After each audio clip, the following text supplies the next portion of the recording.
Throughout our entire human history, we've been migrating, we've been moving around. And I've emphasized that with our hunter and gatherer era, but more recently, during globalization, the last 100 years, especially the last 20 to 25 years, a massive amount of international migration has occurred.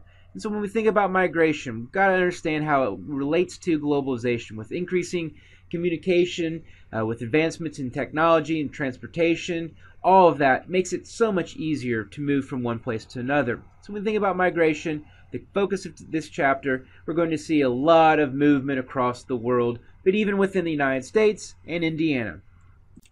And migration represents a very relevant topic because we think about places. How do places change? For example, Indianapolis. Indianapolis, you could say that occasionally individuals definitely will have an influence. For example, Peyton Manning. He's all of a sudden turned this into a football town. And so individuals play a key role. But we absolutely have to understand how is Indianapolis changing? It's changing because of migration. It's changing because of people moving into new areas and bringing with them, as we learned beforehand, relocation diffusion. People bring with them their beliefs, their culture, their religion, their practices, their values, their material culture. And so when people move into a new area, it's going to cause a place to change. Further, those places in which those people are leaving.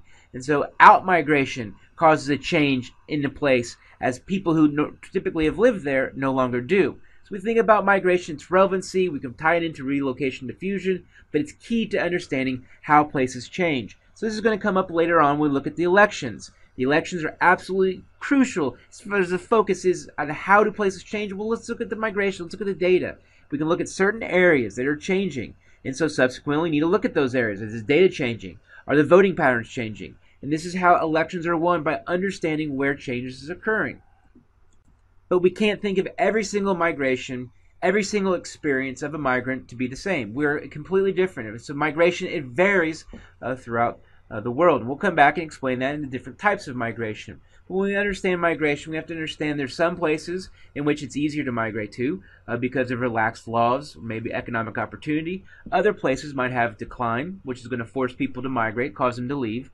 Other places might have, strict immigration laws in which they don't allow a lot of people to come in. And so that's going to cause minimal change. And so we have to understand the migrant experience, the average migrant experience, it isn't the same.